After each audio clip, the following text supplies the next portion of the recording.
Another fantastic morning here on Gili Meno, and I'm going to go for a walk through the village and check out what's going on at this time in the morning. Yesterday I actually went down to the beach and checked out the sunrise. I'm going to do it a different way today, and if you're interested in looking at some of my previous videos on Gili Meno on how to get here, I'll put the link in the description below. But this morning I'm going to try and get into the sort of more village areas of the island. I have been for a little walk around the place on the inland and spoken to a few people. I did that yesterday, but I think today I want to really get in and see what's around the back of the hotels.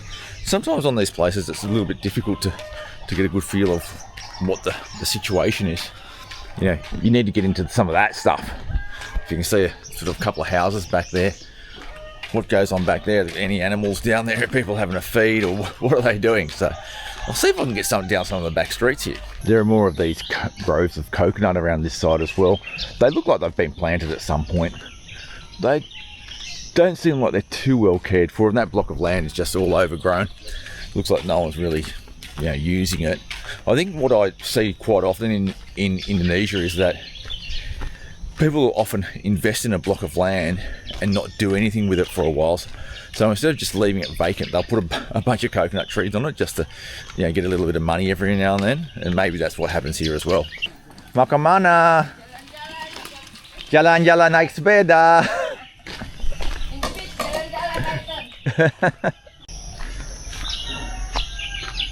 Which way to go, left or right?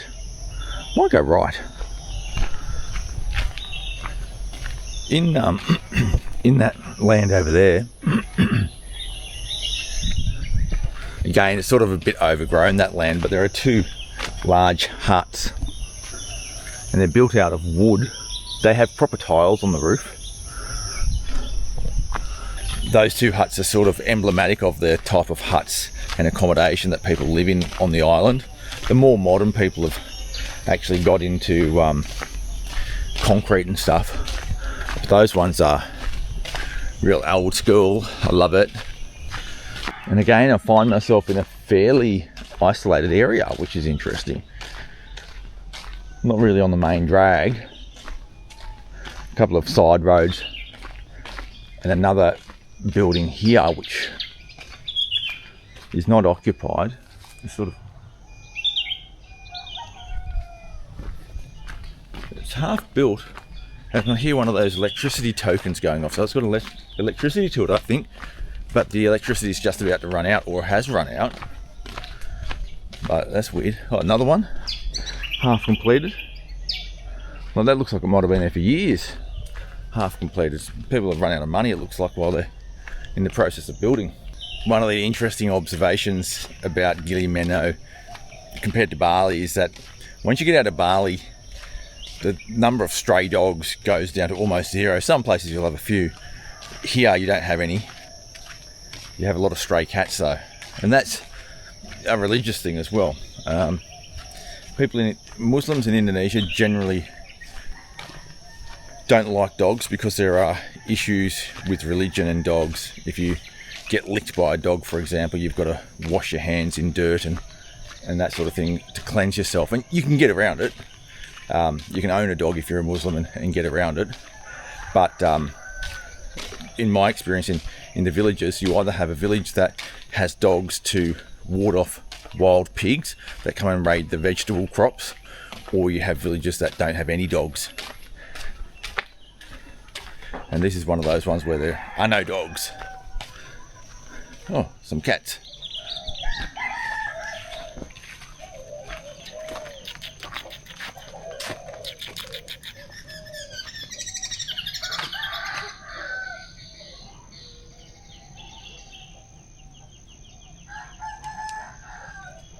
Be unsure. Yeah. Those are scaredy cats. Scaredy cats.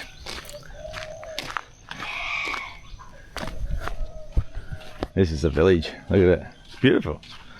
Like, there's so many roosters and chickens and cats hanging around, and buildings here are pretty old school.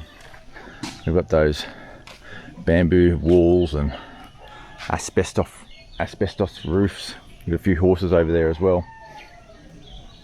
But it looks like on the other side of that fence there is tourist accommodation, which is, again, quite strange. I might go and have a look how that works.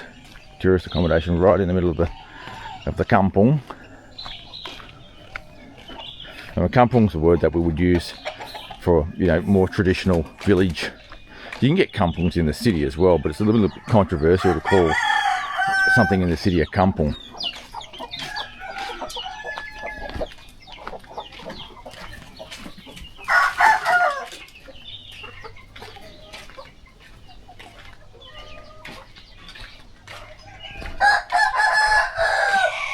Wow, this is a real village. It's amazing. It's actually really amazing. Nice. Look at the fence. Some dudes had to go and build that over the course of many weeks out of sticks. You go and get the sticks all the right size and then go and whack them in the ground. Bit of bamboo to hold it up. There's a duck running towards me. That's weird.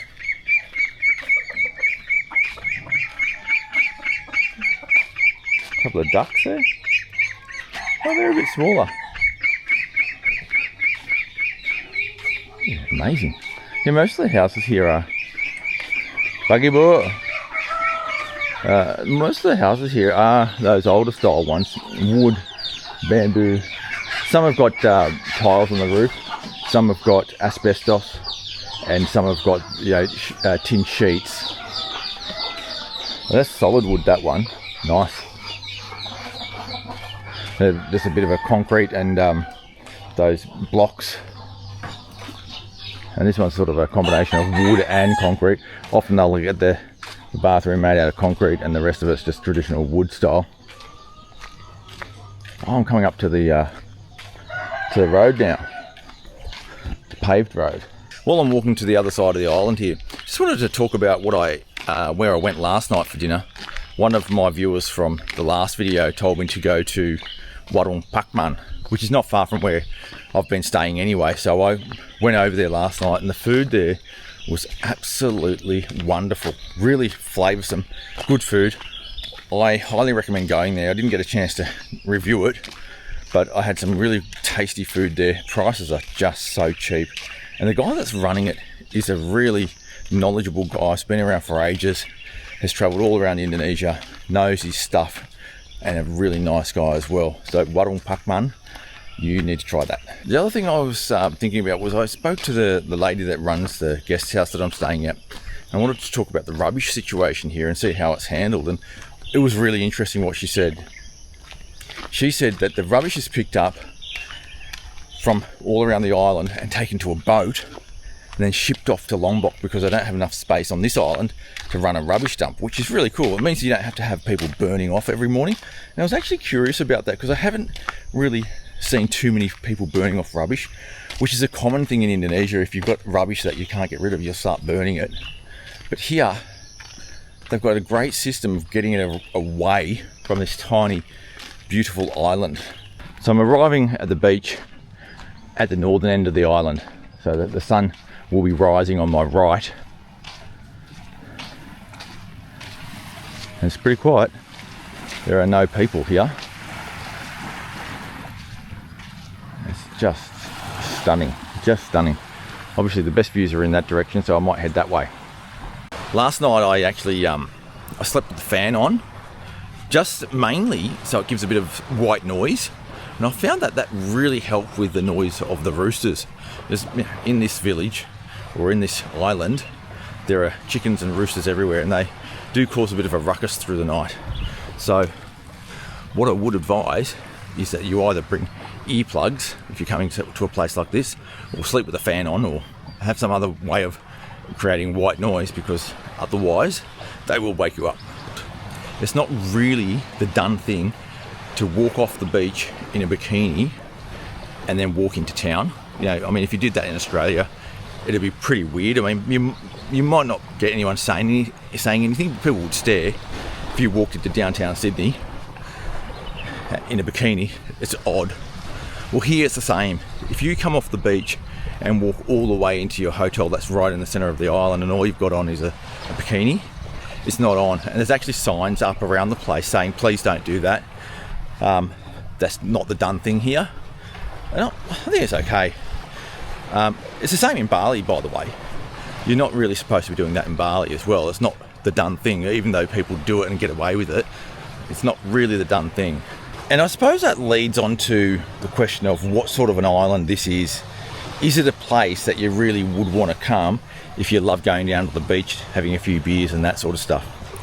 And when we talk about the Gilis, we think about the Gilis as one sort of big group of islands, and you pick one of them and you go with that. And a lot of people will avoid Gili Trawangan because it's the party island. So you know, if you don't want to go there to party, well, you're going to avoid that island. If you want to go for parties, well, you're going to go there. So that's an easy decision whether you choose Trawangan or not. But then you've got Gili Air and Gili Meno. Now, I haven't been to Gili Air, so I can't comment on that directly. But what I can say is that there's perhaps a little bit of an image out there of Gili Meno being a dead island, just boring. It's good for honeymooners and stuff, a lot of people say, and I really don't agree with it. I don't agree with it at all. I don't see it as a honeymooners island, and I don't see it as a dead island. It's actually quite a beautiful island. Well, not quite, it's very beautiful.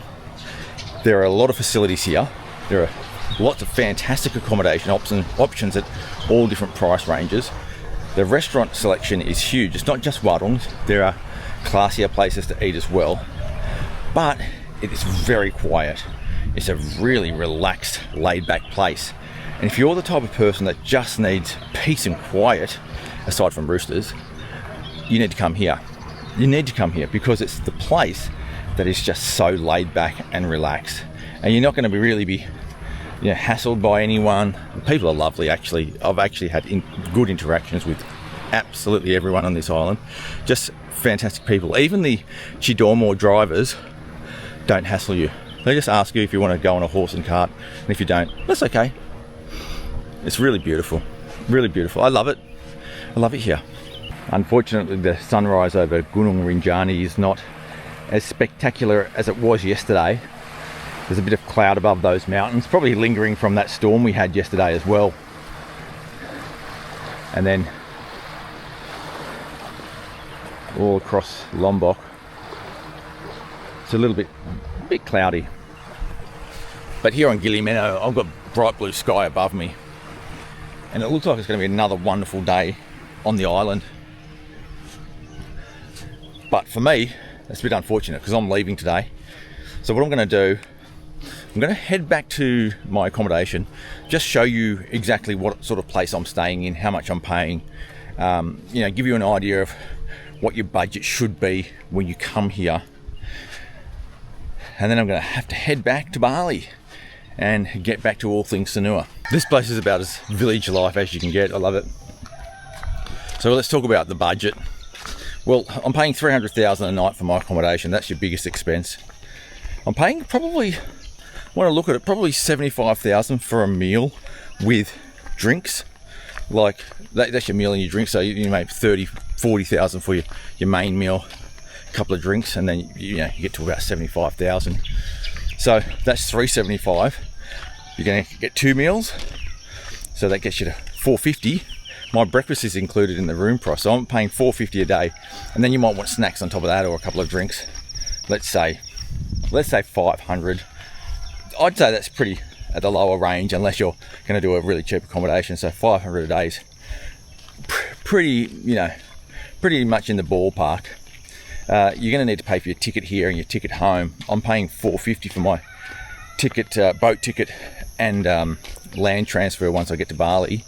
So you could do that twice. That's $900,000. So here and back, or from Bali to here and back, that's $900,000. So if you stay here for a few nights, you're looking in the ballpark of around about 2 million rupiah for 2 nights, and a bit of snacks, a few drinks, and that sort of thing. I think it's pretty good value, especially when you consider that you're having to come on those boats and that sort of stuff, which is where a large expense comes from anyway. Now, if you stay here longer, obviously your cost per day comes down because you're doing things like, you're spreading the cost of those boats across your entire trip. you might choose something a little bit cheaper. You'll get used to which places are the better value places as well. And then you'll find your favourites, which will obviously bring down your price. And you'll do things like, instead of buying your snacks at the restaurant that you're at, you might just go and buy a bag of chips from a little warung somewhere that the locals use. Now, because of the price of the accommodation here and the price of things like snacks and restaurants and that sort of stuff, I would consider this to be a budget destination. It really, for me, feels like a cheap destination here in Indonesia. And it has a good balance of that local feel, but enough here to satisfy most of your Western needs, like maybe getting a beer or, having air conditioning and that sort of stuff. It's not like that remote. So it's a really nice balance, really budget. So this is my hotel. Actually, Wayne selected this one. He found it. It's called Villas Ganjor, and I'm paying 300,000 a night. And I really like it. Beautiful garden, and the bungalows look like that, 2-story things. Only 3 of them. The first floor of this place is really interesting. It's got a little deck there with a lounge chair and a table. That's sort of where you're going to have your brekkie. Bathroom's fairly basic. I'll just turn the light on here so you can get a better look at it. Fairly basic. It's got warm water, not great pressure, but that's okay. And then the second floor comes up here.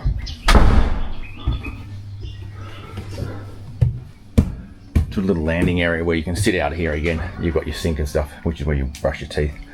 And then a little chair, somewhere to hang your clothes. And then this is the air conditioned area, which is quite nice.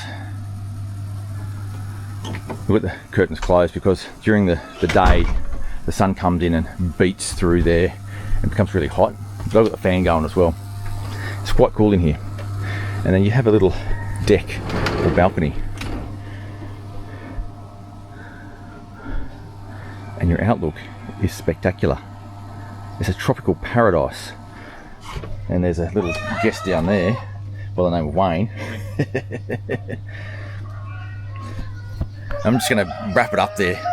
Look, I really enjoyed coming on this trip to Gili Meno, and I really thank you for coming along with me. Thanks for watching. Make sure you hit that subscribe button to keep up to date with all things Sanua. I'll catch you next time. Any video?